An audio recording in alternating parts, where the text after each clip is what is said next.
BBC News. Chegou a hora da gente receber ele, do nosso grande amigo, economista Roberto Dumas, chegando aqui na nossa programação. Bem-vindo, Dumas. Estava com saudade de você aqui na nossa tela. Boa quinta. Bem-vindo. Olha, eu falando que nem o outro. Bem-vindo. Obrigado, Paula. Obrigado, Felipe. É um prazer estar com você. Que nem saiu aí, a menina chamava Bem-vinda, lembra? Saiu uma vez na televisão. Ótimo, Dumas, obrigada, muito bom tê-lo aqui, inclusive num dia importante, né, para a gente analisar aí várias questões, vamos dizer assim, do nosso comunicado do Copom de ontem. Tem toda a expectativa pela ata da semana que vem, mas olhando aqui para o Copom, para o comunicado, eu queria entender como que você viu justamente as citações aí do nosso Banco Central sobre o hiato do produto, que segundo o próprio BC aí está mais apertado, né, nessa perspectiva inclusive de alta para a inflação. Existe risco aí de alta para essa inflação, então? Sim, existe. Veja, eu peguei o comunicado e tentei dar uma destrinchada, indo além de, por exemplo, muitas vezes a gente acaba lendo a coisa e acaba não entendendo. Primeiro, não tem como a gente não falar do risco fiscal. Ele não tinha falado do risco fiscal, voltou a falar do risco fiscal. O Maurílio acabou de falar que a arrecadação caiu 4,14%. E é óbvio, para você levantar 168 bilhões de reais de receita extraordinária no ano que vem, fica meio complicado. Não acho que o Banco Central esteja esperando um equilíbrio primário de zero, mas ele acha, ou melhor, ele deixa mais ou menos claro que ele está de olho no andar da carruagem. Por exemplo, se você pegar o PIB pela abertura do lado da demanda, o PIB do segundo TRI de 2023, você vê que o gasto do governo subiu 0,7% em relação ao trimestre anterior. E ano a ano subiu 2,9%. Então é falacioso quando o ministro às vezes chega e fala: olha, a política fiscal está coadunada com a política monetária. Não, não é verdade. Nós temos uma política fiscal expansionista. Já pega lá a PEC a kamikaze, com a PEC da transição, com o aumento do gasto, etc. Você não está coadunado. Enquanto a política monetária ainda está em território restritivo, a política fiscal está em território expansionista. E aí, como você bem colocou, vamos falar do hiato do produto, que ele coloca lá, não vou ler, mas só para lá. Fator de risco. Uma maior resiliência na inflação de serviços do que a projetada em função do hiato do produto mais apertado. Ora, o que é hiato do produto mais apertado? É a diferença do PIB efetivo com o PIB potencial. Puxa vida, mas o nosso desemprego, de certa maneira, parece alto, 7,9%. A gente precisa tomar cuidado quando a gente fala com desemprego 7,9%, porque a média, mais ou menos, é 10%. 7,9% é alto? É alto. Vai baixar, como quem diz, para níveis de Estados Unidos, 3,6%, etc. Acho muito difícil. Por quê? Você já pega também, além do desemprego, já está caindo, o que é bom. Por outro lado, pode afetar a minha taxa de desemprego natural, que a gente chama de NAIRU, é aquela taxa de desemprego que não acelera a inflação, e o nível de utilização da capacidade instalada da indústria está 81%. Está 6 pontos percentuais acima da pré-pandemia. Mas acaba não entendendo por que 7,9%, você acaba lendo bastante paper falando que, olha, o NAIRU, ou seja, aquele que não acelera a inflação, você pega muito paper de economista, ele falou, é entre 6,5% e 7,5%. É difícil estimar. Veja, nós estamos com 7,9%.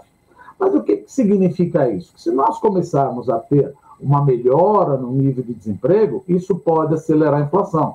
Poxa, mas 7% de nível de desemprego ainda tem muita gente desempregada. Sim, é verdade, tem muita gente desempregada.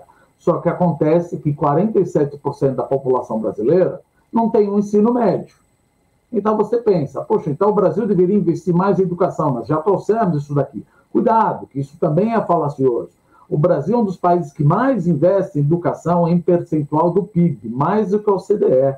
Nós investimos 5,3% do PIB. E vem aquela cara e fala, mas em percentual do PIB não está certo. Concordo. Então vamos ver quanto que o Brasil gasta por estudante em ensino básico e ensino universitário. Por exemplo, peguei aqui do Education at a Glance, da OCDE. Nós investimos 3.873 dólares por aluno no ensino básico. E os países da OCDE investem 10.316 dólares. Ou seja, nosso nível de investimento no ensino básico, porque se você olhar os países que mais cresceram, que conseguiram sair do trap da renda média, eles investem muito mais no ensino básico do que no universitário. Você está falando mal da universidade? Não, não estou. Mas se você pegar as evidências empíricas, é melhor investir no ensino básico. E por que a gente investe tanto, então, já que está saindo em percentual do PIB? Universidade, ensino superior, nós investimos 15.346 dólares por estudante. E os países da OCDE, na média, 14.072. Então deve ter alguma coisa muito errada no nível de educação. Ou seja, o nível de desemprego que começa a acelerar a inflação é de 6,5%, 7%, quiçá 7,5%. Por quê? Eu não tenho gente capacitada, meu Deus. Não adianta. Acabou de sair, coisa de 1, 2 semanas atrás, falando da indústria 5.0, já está sentindo problema em relação à mão de obra capacitada. Isso sem citar, veja como a gente vai abrindo as coisas do hiato do produto. Corremos o risco de, eventualmente, ter o voo da galinha novamente. Começa a baixar a taxa de juros, deve continuar isso daí, mas nós estamos num momento de expansionismo fiscal. E, pelo outro lado, também você tem a parte do saneamento básico. Já falamos aqui várias vezes. 50% da população brasileira não tem acesso à água tratada e, na região norte, 90% não tem acesso à água tratada. Ou seja, os nossos trabalhadores vindouros aí, a gente sabe que a neuroplasticidade da criança até os 7 anos é enorme. Se ela vai ter doenças de crianças, como diarreia, vômito, esse cara não vai se tornar um bom profissional. Neurobiologicamente, ele já está prejudicado. Então, é difícil falar que daqui a 1, 2, 3, 4 anos, nós vamos ter uma taxa de desemprego de 3,5%, 3,7%, como dos Estados Unidos, sem acelerar a inflação. Por isso que, para mim, eu acho que no próximo relatório trimestral de inflação do Banco Central, ele já vai mudar o hiato do produto de menos 1,2% para 0,8%. Ou seja, está fechando o hiato. Quanto mais você fecha o hiato, significa que a inflação de demanda que ainda existe, que inclusive está no comunicado do Banco Central, ele fala que ainda temos um aumento do preço de serviços, isso significa, obviamente, uma inflação de demanda, fica mais complicado. E tem um outro ponto que a gente acaba destrinchando. O que fala? Ele fala que um dos fatores de risco é o desaquecimento de algumas economias, inclusive da China. Veja, é fato que a China está crescendo menos, isso não há a menor dúvida. Mas se a gente começa a pegar alguns dados das exportações do Brasil para a China, de janeiro a julho de 2023, comparado com janeiro a julho de 2022, só para você ter uma ideia. Soja, aumentaram as nossas exportações em 25%. Petróleo bruto, aumentou a nossa exportação em 57%. Minério de ferro, esse não aumentou tanto por causa que a gente sabe do problema que está tendo nas construtoras, nas incorporadoras. Mas, de qualquer maneira, mesmo com essa desaceleração, minério de ferro, a exportação aumentou 8%. Carne de frango, batemos recorde, aumentou 33%. Carne suína, 16%. E milho, começamos a bater recorde de exportação de milho, porque a China colocou sanções nos Estados Unidos. Então você fala, veja, a despeito de uma desaceleração, a economia brasileira, ela é complementar à economia chinesa. Apesar dela cair, eles precisam ainda de alimentos, então a nossa produção aumenta e isso acaba podendo impactar também o preço de alimento aqui dentro, que não está impactando. Mas ainda eu não acho que um menor crescimento da China poderia levar a uma depreciação cambial. Veja, está crescendo menos, mas eu ainda estou me beneficiando. Outro ponto é quando o comunicado fala da inflação de serviço. Resiliência da inflação de serviço. A gente não, né? O governo tem uma mania de falar que tudo é choque de oferta. Quer dizer, não custa, às vezes, o governo, ou quem quer que o valha, olhar um pouco, abrir no site do IBGE, vê que saúdes e cuidados pessoais, em agosto, comparado nos 12 meses, subiu 9,33%. E educação, 8,39%. Isso, meu Deus, é uma inflação de demanda. Não é um choque de oferta, ainda com aquela história de que o petróleo subiu. Sim, o petróleo subiu. Posso ter de novo um choque de oferta, como o Fábio Fares acabou de falar em relação à Rússia. Eu só não tive uma inflação maior, que bateu 4,61 em agosto, por causa da alimentação e bebidas, que chegou a subir 1,08. Mas a inflação de serviços está pegando. Inflação, como um todo, mesmo de oferta como de demanda, se controla com taxa de juros. Ah, mas a inflação de oferta, se não for temporário, eu tenho receio do efeito secundário do aumento do gás natural, do preço do petróleo, etc.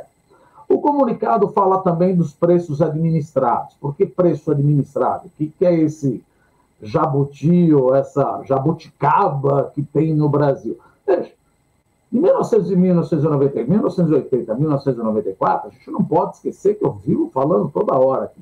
Nossa inflação acumulada foi de 12 trilhões. Travou aí, vamos recuperar a conexão então com o Roberto Dumas para continuar aqui neste papo com ele, muito importante, inclusive, né? Dumas trouxe aí um panorama muito legal, né? Linkando aí todo este cenário desafiador ainda nosso e também trazendo aí uma visão sobre a China também, né? Diante desse desafio como um todo. Daqui a pouquinho a gente volta então com o Dumas, inclusive para atualizar, complementar, inclusive mais essa opinião dele sobre este ponto. Eu estou de olho aqui também nas notícias, de olho nos mercados. Agora sim, Dumas de volta, depois a gente faz um giro aqui, mas de olho aqui justamente em todo este panorama. Dumas, estava aí explicando muito bem, por sinal, trazendo um grande link aí de toda essa questão que ainda assim são pontos importantes para o investidor monitorar. Eu já vou emendar aqui com uma pergunta para você, justamente quando você comenta ali sobre a parte de inflação, né? Você comentou muito bem ali, inflação de serviços, só para tirar uma dúvida, porque no último IPCA, esse número veio inclusive com uma alta de 0,08%, só que não é um número tão alto assim, se a gente olhar, né, para o que já foi registrado, já é bem mais baixo do que já havia sido registrado no histórico. Qual que é, de fato, a sua preocupação em relação a isso? É o aquecimento, inclusive, da própria economia? Veja, é um aquecimento. Isso está tudo ligado, porque você vê, o desemprego está caindo, o que é muito bom.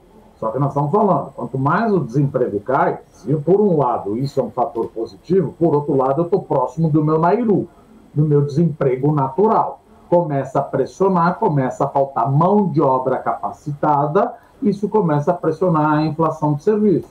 Então, por isso que a hora que chega um comunicado falar o hiato do produto, o cara que acaba lendo, eventualmente, fala, deixa para lá, hiato. Não, gente. Não, nós estamos com uma política fiscal expansionista, estamos querendo gastar mais ainda, não acho, obviamente, como eu coloquei aqui, que não atingir zero vai prejudicar a decisão do Banco Central. O Banco Central já disse que, ou melhor, trouxe para a mesa novamente, mas ele deve saber que não vai ficar zero superávit primário, mas ele está de olho no andar da carruagem. Então, junta as coisas. Desemprego caindo, o que é bom. Já falou que vai mexer provavelmente no hiato do produto. Preços administrados já foi, subindo. Mas isso, quando o preço administrado, o fato da gente ter preço administrado, prejudica o poder da política monetária, porque a inflação passada acaba prejudicando a inflação futura. E a inflação de serviços. Então, apesar de ter caído 50 basis points, a gente precisa tomar cuidado e falar, não, agora vai cair mais 50, mais 50, mais 50, mais 50. Vamos com muita calma nessa hora. A economia está aquecida. Já falamos. Mas 7,9, sim, mas não temos mais mão de obra capacitada para chegar no nível de desemprego de 3,5.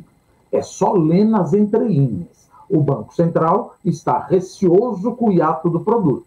Hiato do produto. Se eu fechar, vou ter uma inflação de demanda. E ele já está falando, olha, o hiato do produto diminuiu. No último relatório, ele falou que era 1,2. Para mim, vai chegar a 0,8 no próximo relatório dele. Ou seja, o que ele está falando? A economia está aquecida, então Você achar que agora chegamos no momento de corte de juros? Então, por isso e por outras, que a gente vê que a taxa de juros é alta. Ou seja, além do que minha dívida pública não vai estourar, mas o fato dela ser alta e eu ter ainda uma política fiscal expansionista, isso vai acabar levando futuramente, provavelmente, uma nova desancoragem nas expectativas inflacionárias. Por enquanto, está tudo bem, como o Banco Central fala. Olha, a expectativa de inflação para 2023 é 5, expectativa de inflação para 2024 é 3,5. Aí tem aquela coisa, muita gente fala, mas economista erra. Sim, economista que erra. Mas a gente precisa entender o seguinte, meu Deus. Economia é uma ciência social. Nós estamos falando o que vale hoje.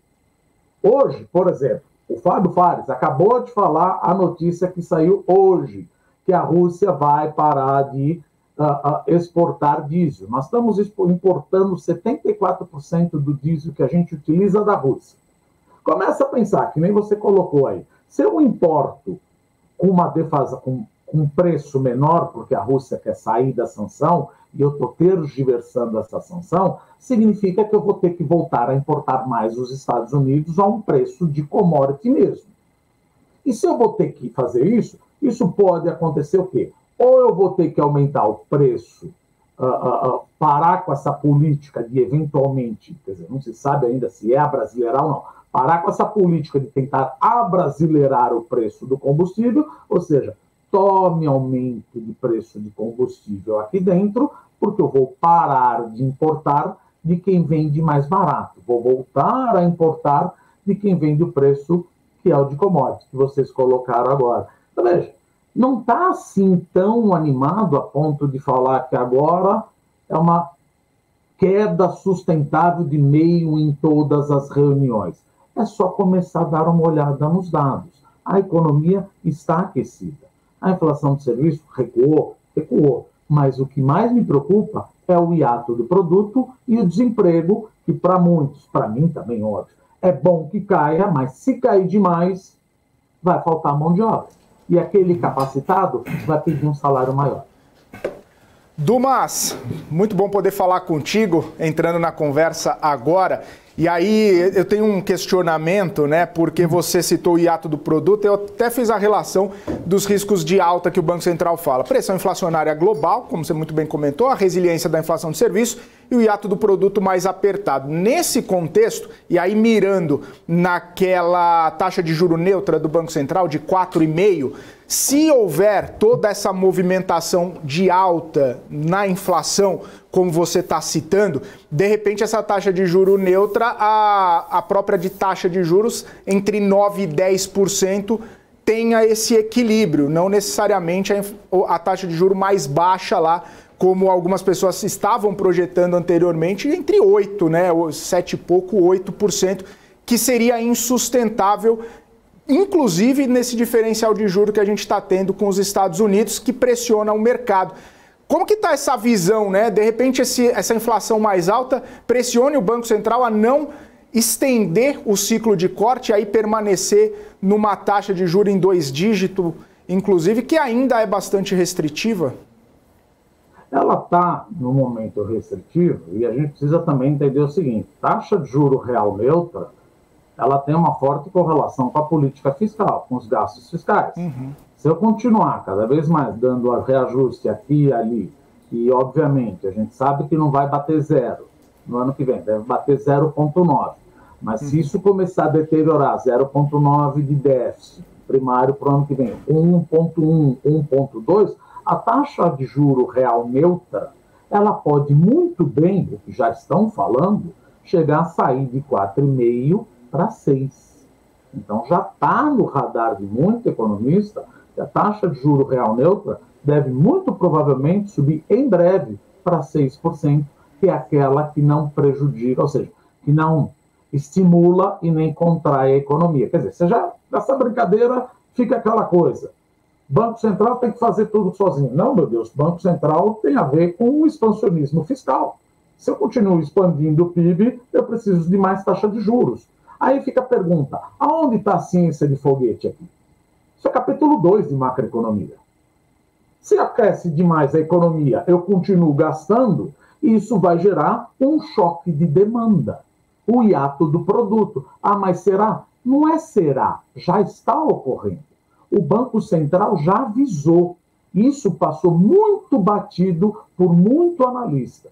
Falou, olha, está feliz, não teve surpresa. Não, teve surpresa sim. Alguns já esperavam. Ele vai falar o risco fiscal, tudo bem, ele tem que falar, mas o que mais me preocupa é ele tocar no aspecto do hiato do produto. Porque ele quis dizer, ó, está acabando o espaço. Está acabando o espaço. Capacidade produtiva significa capacidade produtiva das empresas, que a formação bruta de capital, se a curva de juros estipar, vai dar o chamado crowding out effect, e capacidade produtiva significa mão de obra qualificada, que eu não tenho, mão de obra capacitada, que eu não tenho. E o Banco Central acabou de falar isso. Então, eu acho que muito cuidado com o ânimo nas quedas das taxas de juros, porque, de novo, como o governo fala, o ministro fala, não, a política fiscal está coadunada com a monetária? Não, não está, não. Não está, não. Está um curupira isso daqui. Você quer ir para frente e teus pés estão para trás. Não é assim. Porque o Banco Central, obviamente, colocou de uma forma sutil e muita gente preocupada, que é para se preocupar, obviamente, com a parte, olha, ele trouxe o risco fiscal. Sim, mas, de novo, repetindo, meu receio é ele falar que vai, eventualmente, diminuir a projeção de hiato do produto. Hiato do produto significa o quê? Se eu crescer por mais gasto do governo no terceiro tri de 2023, vai começar a pressionar a inflação. Ô, Du, mas nesse sentido, né, se crescer e tudo mais, a gente tem visto projeções de PIB cada vez maiores. E aí, para o ano que vem, já nem tanto esse ímpeto todo, até sinalizando que a gente pode crescer, inclusive, com uma recessão técnica, né? Cresce esse ano com uma recessão técnica, de repente, 2 trimestres aí de uma ligeira correção. Isso também não contribui para, de repente, uma visão um pouco mais otimista nesse sentido que você comentou do hiato do produto? Porque talvez não cresça tanto quanto o esperado? Veja, para 2024, desculpa, para 2023, o cenário praticamente está dado. Não adianta puxar juro ou cair juro, que a gente sabe, a política monetária trabalha com lag. Então, o que vai crescer, o que já está crescendo, ou seja, já acabou o trimestre. Então, você vai ter o último trimestre aí que vai acontecer. Tanto isso é verdade, como a gente fala, que muitos economistas, a projeção do PIB para 2023 é boa, 2,8, 2,9, 3, mas que você já vê para 2024 é menor. Então, o governo vai ter que tirar o pé do acelerador, porque isso vai fazer minha curva de juros estipar. E aí vou dar o call. Posso estar equivocado. Até o final do ano, muito provavelmente, se eu continuar olhando que o gasto do governo vai impulsionar a economia, a curva de juros vai se deslocar para cima. E aí, no final das contas, adianta a Selic? A Selic é para um ano. O que me preocupa é a curva de juros. Curva de juros, quando começou, saiu um monte de paper no começo do ano. Um monte de escola falando, gente, nós não vamos atingir zero. Nós não vamos atingir zero. Mas estávamos tocados etilicamente. Temos um arcabouço fiscal. Maravilhoso. É melhor do que a história do tipo, é uma estupidez o teto de gasto. Então a curva caiu. A hora que começa a perceber, gente, 168 bi, o pessoal começa a perceber 168 bi com queda de arrecadação e ainda não aprovou no Congresso, isso já foi dito. Mas agora parece que está caindo a ficha. E cada vez mais, para mim, vai cair mais a ficha para os operadores e a curva deve voltar a subir. Por isso, e para mim também, eu acho que o crescimento no ano que vem é a metade do que a gente está esperando para esse ano. Pode acontecer outra coisa? Pode acontecer várias coisas. Por quê? Porque eu estou falando baseado no que vale hoje. Tem jornalista que a gente ouve fala, mas todo mundo erra. Gente, pelo amor de Deus, nós estamos falando baseado nas informações disponíveis hoje. Amanhã chega, olha, o governo virou completamente, eu quero um superávit e vou cortar despesas. Mudou completamente a nossa projeção de taxa de juro real neutra, mudou completamente a ancoragem das expectativas, mudou completamente a expectativa de curva de juros. Mas como hoje ninguém está falando em corte de gastos, essa é a melhor projeção, dadas as informações disponíveis hoje. Por isso que tem cara que não entende de economia, fala, mas ele falou uma coisa no começo do ano e depois mudou. Como é que era a expectativa nossa no começo do ano em relação ao governo? No primeiro discurso, estupidez e teto de gasto. Gente, estupidez e teto de gasto, bomba! Curva de juros lá em cima. Veio o arcabouço fiscal, gente, tá bom? Não, não tá bom, mas pelo menos nós não vamos explodir. Então a curva de juros caiu. Começa a analisar, veja, não vai ficar 0, pode ficar 0,9. Mas quanto mais vem esses dados que o Maurílio trouxe, que a arrecadação está caindo, ou seja, de 0,9% de déficit primário, eu posso chegar a 1,2%. De novo, não somos Argentina, não somos Ucrânia, não somos Turquia, não somos Venezuela. O Brasil relativo está muito bem, obrigado. Mas fecha a casa e vamos analisar o nosso umbigo. Eu preciso olhar como mexe em mínimos basis points a curva de juros, que acaba afetando o meu câmbio e a atividade econômica. Então todo mundo fala, mas eu estou melhor. É verdade, eu não tenho um drone na minha cabeça, eu não sou Argentina. O meu candidato a presidente não está falando que vai dinamitar o Banco Central, que é o caso do Javier Milei. Então, comparado, eu estou bem, obrigado. Mas, como a gente diz, bem-vindo ao Brasil. Temos problemas e estamos analisando os problemas, mesmo que não sejam os problemas daqueles países que nós falamos. Maravilha, Dumas. E é interessante, né? Isso retrata muito bem aquela história da foto e do filme, né? A fotografia que tem hoje é o que dá para você montar o argumento e aí, revivendo ou rememorando o Raul Seixas, é melhor a gente ser uma metamorfose do que ter uma velha opinião formada sobre tudo. Obrigado, boa. Dumas. Sempre um prazer falar contigo. Gente. É sempre muito bacana e muito pedagógico o papo contigo. Um abraço. Um abraço. Obrigado, gente. Até mais. Tchau, tchau. Roberto Dumas, economista, trazendo visões muito importantes aqui para a gente, sempre muito, como eu disse, didático, muito didática essa participação do Dumas. Bom, eu tenho informações aqui, 12h e 16 minutos, na verdade não sou eu, é o Maurílio Goldner que está aqui conosco com mais informações, notícias do mercado financeiro, traz para a gente, Maurílio. Oi, Felipe. Pois é, hoje uma novidade aí foi anunciada pelo governo federal e que tem relação com as pessoas que gostam de investir em Tesouro Direto, que a partir de hoje, quem optar por aquele novo título do Tesouro Direto, o Educa Mais, também vai ter a oportunidade de se cadastrar e concorrer a prêmios de até R$50 mil.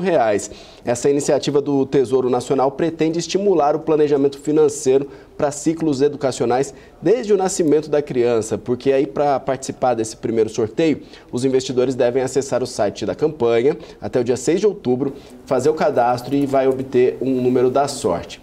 Os dois primeiros sorteios estão programados para 11 de outubro e 18 de novembro. Para encerrar o ano, o terceiro e último sorteio será realizado no dia 23 de dezembro. Esse novo título do Tesouro Direto foi elaborado justamente para essas famílias financiarem o ciclo educacional de seus filhos, poupando aquelas pequenas parcelas mensais. O investimento é a partir de R$30. Hoje, segundo o Ministério da Fazenda, são 16 prazos diferentes do Tesouro Educa Mais disponíveis ao investidor. A diferença entre eles é a data em que iniciam o pagamento das rendas mensais, sendo o mais curto o Tesouro Educa Mais 2026 e o mais longo o Tesouro Educa Mais 2041. Lembra um pouco, né, Felipe, os títulos de capitalização, né? O Tesouro Direto oferecendo essa opção aí, além do rendimento mensal, além da variação natural do mercado, ainda tem a possibilidade de concorrer a um sorteio. Pois é, Maurílio, é um investimento bastante interessante, né? O Tesouro Educa Mais, tem o Renda Mais também, títulos do Tesouro Direto atrelados à inflação, para quem quer formar aquela poupancinha lá para o futuro, para se aposentar, para pagar a faculdade do filho, bem bacana. Obrigado pelas informações. Maurílio, eu vou trazer aqui, nesse momento, movimentação do Ibovespa, a movimentação do mercado financeiro nesse dia mais pesado, né? A gente falava até mais cedo sobre essa convergência de expectativas e até essa relação aqui com lá fora, porque os índices lá americanos estão pesados ainda, estão perdendo bastante valor. O Fábio Fares tinha comentado que há um bom tempo não se viu uma variação importante no S&P de mais de 1,5%, seja para cima ou seja para baixo. Hoje também não chegou nesse patamar, mas está próximo, 1,10% de queda no S&P nesse momento. Bastante pesado o índice nesse momento, uma correção bastante importante, já chegando aos 4.352 pontos. Dow Jones cai um pouco menos, 0,6%, e a Nasdaq cai um pouco mais, 1,3%, bastante sustentado por conta das ações de tecnologia, justamente por conta de todo esse custo de capital, custo de rolagem de dívida, com juro mais alto por mais tempo, isso impacta muito na captação de recursos dessas companhias que são muito endividadas, muito alavancadas para poder colocar o negócio de pé. Claro que tem muita empresa de tecnologia, principalmente as Big Techs, elas são muito capitalizadas, elas têm muito caixa disponível e isso